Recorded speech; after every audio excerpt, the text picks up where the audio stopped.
Very good evening, sorry very good morning, क्योंकि मैं evening में बता रहा हूं तो आप भी शायद इवनिंग में देखते हो तो वेरी गुड इवनिंग। चलो, तो last part of the CNS chapter में हम लोग देखने वाले हैं वो है ईयर। बहुत इंपॉर्टेंट है, एक क्वेश्चन इसी में से पूछेंगे, ठीक है।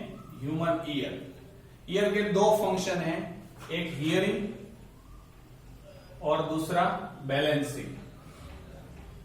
ये चीज याद रखें, आज से ये मत सोचे कि कान सिर्फ सुनने का काम करते हैं। नो, आपकी बॉडी का पोजीशन कैसा है, वो बॉडी मतलब पता कैसे चलेगा तुम्हारे बॉडी को कि मैं सोया हुआ हूं कि टेढ़ा हूं कि सीधा हूं, ठीक है। ये भी ईयर उनको मैसेज करता है। तो हम लोग पहले एक्सटर्नल चीजों के बारे में पढ़ लेते हैं। तो human ear, hearing and balance in the mammal, दो होते हैं सबको, ठीक है। तीन पार्ट हैं, मतलब ईयर को तीन भाग में डिवाइड किया गया है। एक्सटर्नल, सॉरी, जिनको हम लोग आउटर, मिडल एंड इनर बोलेंगे। तो आउटर जो पार्ट है, आपको मैं यहाँ पे पिक्चर के साथ, ये आउटर पार्ट है। आउटर पार्ट में दो चीजें आपको देखने को मिलेगी। एक है ये जिनको हम लोग बोलते हैं बाहर, जो आपका मतलब यहाँ ऐसा दिखाई देता है, that is known as pinna. इसको हम लोग क्या बोलते हैं, पिन्ना। ये ईयर लोब है, ठीक है। ए एक्सटर्नल ऑडिटरी मीटर्स, इसको हम लोग ऑडिटरी मीटर्स, पता नहीं है ना इसमें, ऑडिटरी कैनाल लिखा है, चलो ऑडिटरी कैनाल, ये आउटर पार्ट है। ये वाला जो है वो है आउटर ईयर या एक्सटर्नल बोलते हैं। तो दो चीजें इसमें आएगी, pinna and canal, auditory canal. ये कहां पे खत्म होता है, यहां पे ईयर ड्रम होता है, आप पढ़ चुके हो ईयर।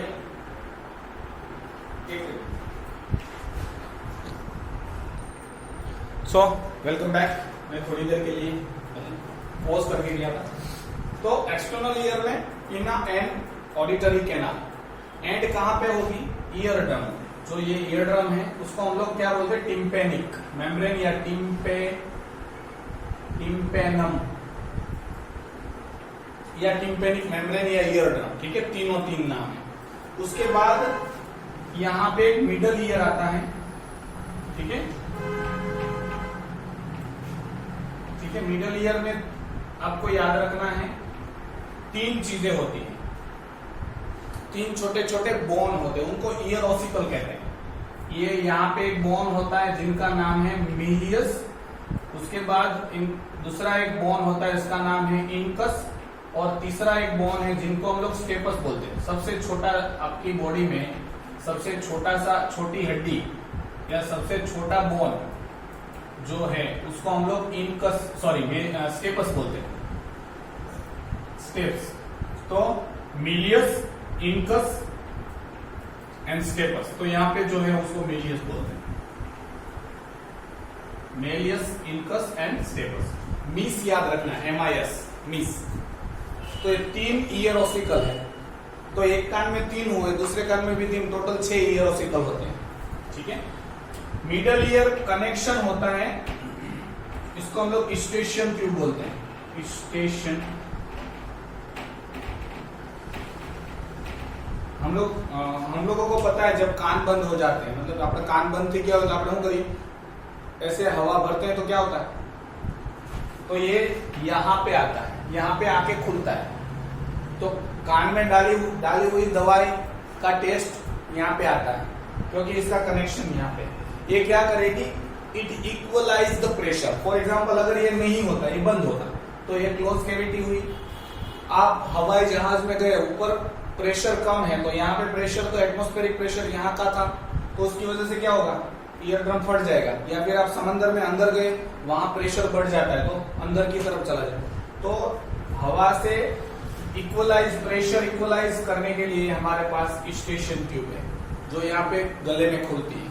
सो external as well as internal pressure जो हवा का है वो मेंटेन करने का काम स्टेशन ट्यूब करती है, ठीक है। यहाँ पे वैक्स ग्लैंड होती है, जिसको हम लोग सीरूमिनस ग्लैंड बोलते हैं, सीरूमिनस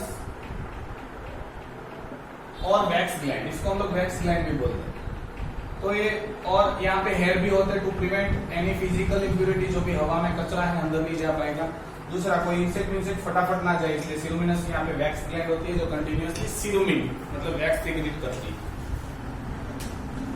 टिम्पेनिक मेम्ब्रेन बहुत पतली होती है और जो भी साउंड वेव वाइब्रेशन जाएगा तो वो वाइब्रेट होगी, वो उसका फंक्शन हम लोग बाद में पढ़ते हैं, पहले स्ट्रक्चर देख लेते हैं।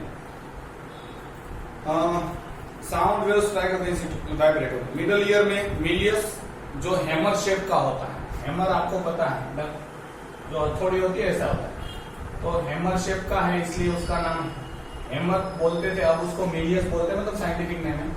ये एनविल शेप का है, एनविल आपने देखा होगा, वो जूता रिपेयर करने वाला जिसमें जूता डाल के रिपेयर करता है, मतलब कॉबलर, वो है anvil, that is incus and stapes stirrup shape है। घोड़े पे बैठने के लिए शायद आपको पता है ऐसा होता है, और इसमें पैर डाल के रखना होता है, ठीक है। तो ये स्टेपस सबसे छोटा बोन है, वो याद रखना। स्टेशन ट्यूब है, सबसे step is the smallest bone, याद रखना। तीनों को ये ऑसिकल कहते हैं ना। ये स्टेपस जहां पे, अब शायद इतना समझ में आ गया होगा तो मैं थोड़ा इसको इरेज कर देता हूं, ठीक है। ये एक्सटर्नल था, ये मिडल था, मिडल में 3 ईयर ऑसिकल आएंगे और ये स्टेशन ट्यूब आएगी। अब हम लोग इनको, मैं यहां मिडल से स्टार्ट करता हूं, ठीक है। ये मिडल का जहां पे मतलब पीछे वाला पार्ट, यहाँ पे 2 विंडोज है, एक राउंड विंडोज है, एक ओवल विंडो है। तो ये ओवल विंडो है, ये राउंड विंडो है। तो यहाँ पे स्टेप्स, जो अभी मैंने बोला ना स्टेपस सबसे छोटा बोन, वो यहाँ पे इसके साथ होता है, ठीक है। तो यहाँ पे ओवल विंडो है, इसको हम लोग फेनिस्ट्रा ओवालिस या ओवल विंडो है। आपकी बॉडी में, आपके सभी टेक्स्ट बुक में ओवल विंडो दिया है तो ओवल विंडो ही लिखते हैं, क्यों ज्यादा याद है। ये ओवल विंडो है, नीचे राउंड विंडो होता है, ठीक है। उसके बाद देयर इज एक ट्यूब जैसा होता है, जिनको हम लोग मेम्ब्रेनस लैबिरिंथ बोलते हैं। एक ट्यूब है ऐसा मान लो, एक ट्यूब है, ठीक है। शायद उसका अच्छा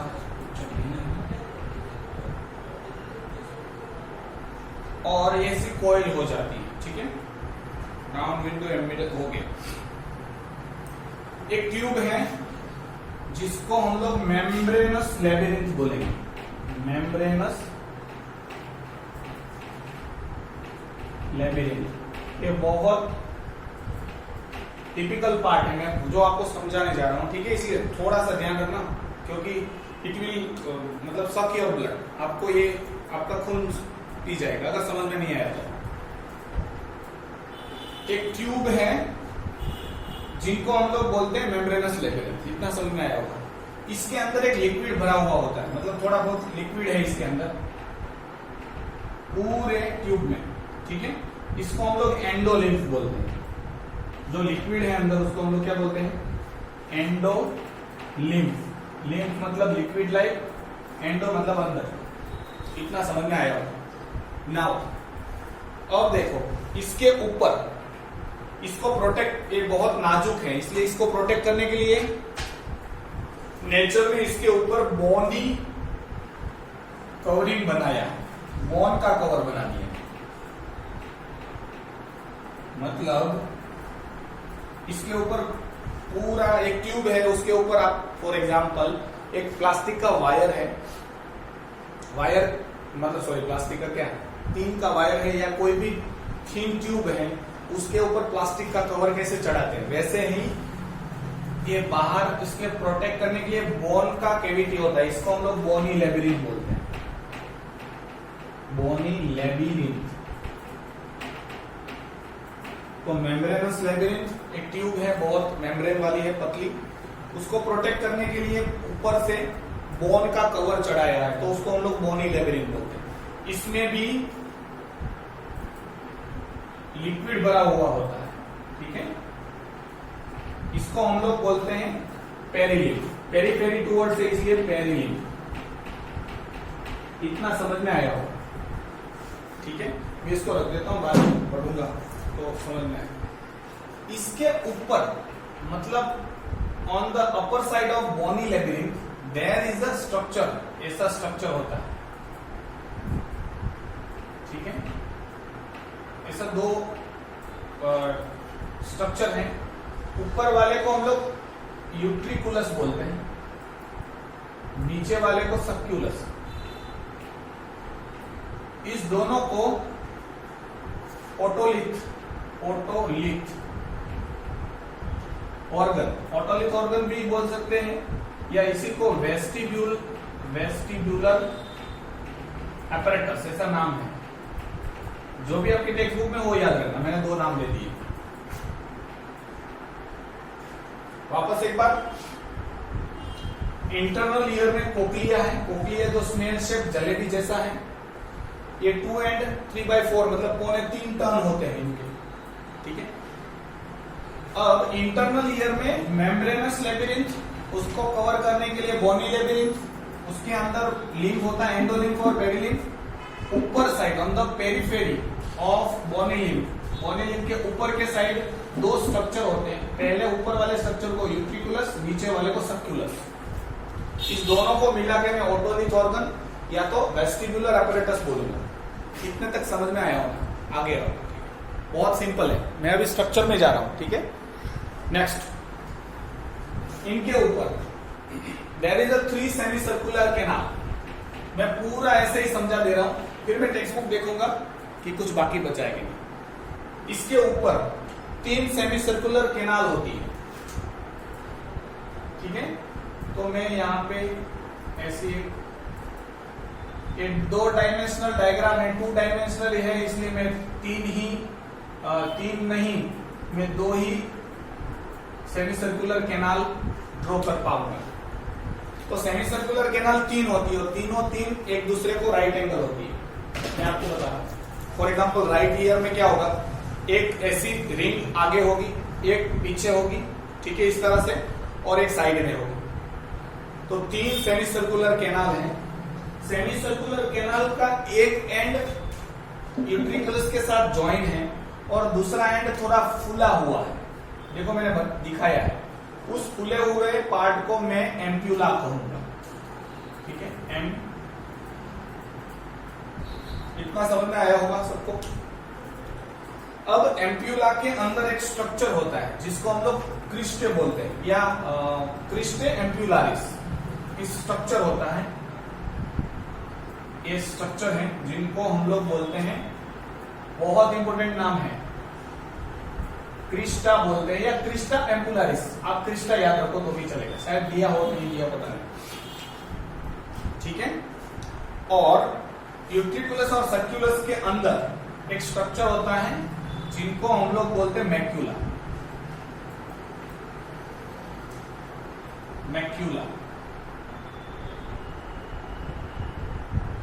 ठीक है। अब इसका स्ट्रक्चर देखो, ये जो क्रिस्टा है, क्रिस्टा कैसा होता है मैं इसको सिर्फ दिखाने की कोशिश करता हूं। मैं ज्यादा उसमें डिटेल में थोड़ा बहुत जा रहा हूं क्योंकि शायद दिया नहीं है, मुझे नहीं पता, मैंने रीड नहीं किया। ये मेरा फेवरेट पार्ट है, इसके लिए मुझे टेक्स्ट बुक की भी जरूरत नहीं रहती है, ठीक है।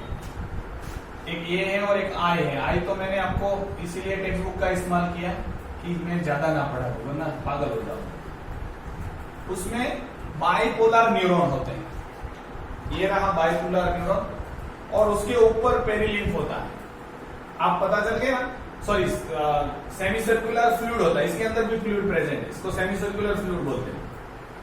तो ये जो क्रिस्टे हैं उसके आजू बाजू पेरिलिम्फ होता है। क्रिस्टे क्या है, ऐसा है स्ट्रक्चर। बाइपोलर न्यूरॉन है, ये डेंड्राइट है, ये साइटोन है और एक्सॉन सारे मिलके ब्रेन की तरफ मैसेज पहुंचे। अब आप सोचो कि आप चल रहे हैं, ठीक है, आप जा रहे हैं और अचानक आपका पैर किसी केले के छिलके पे गिरा, आपका बॉडी का पोजीशन सीधा ऐसा हो जाए और आप क्या करेंगे, अपने बॉडी पोजीशन को ऐसे फैलाएंगे कि ना गिरो नहीं, ऐसा यही सबका होता है, ठीक है, सब ऐसे ही करते हैं। और दूसरा एग्जांपल, आप अगर प्रोफेशनल डांसर नहीं है और आप घूम रहे हैं, मतलब 2-3 ऐसे राउंड लगाओ बहुत, उसके बाद आप स्टॉप हो जाओ, फिर भी चारों ओर घूम रहा है। ये 2 एग्जांपल से मैं बता रहा हूं। सेमी सर्कुलर कैनाल में जो फ्लूइड है बिल्कुल स्टैटिक है, जैसे आपका पैर केले के छिलके पे जाता है तो ऐसे, तो इनका पोजीशन भी ऐसा, तो इसके अंदर का फ्लूइड है वो हिलेगा, फ्लूइड हिलेगा तो ये इनके डेंड्राइट भी हिलेंगे एंड जनरेट इंपल्स एंड सीधा ब्रेन को भेजेंगे और ब्रेन उसका ऑर्डर देगा कि प्रॉपर आपका बॉडी का शेप। दूसरा एग्जाम्पल, जब आप घूम रहे हैं तो इसका पेरिलिंब भी घूमेगा, आप स्टॉप हो गए लेकिन इनर्शिया की वजह से इसका पेरिलिंब है वो भी थोड़ी देर तो घूमता रहेगा ना, हिलता रहेगा, तो that will stimulate dendrite of this cristae और ब्रेन को मैसेज पहुंचता रहेगा। सो इनको हम लोग डायनामिक इक्विलिब्रियम बोलते हैं। When we are in motion, जब भी हम लोग चल रहे हैं, दौड़ रहे हैं या डांस कर रहे हैं, जब भी हम लोग मोशन में हैं तब हमारी बॉडी का बैलेंस का ध्यान क्रिस्टे रखता है।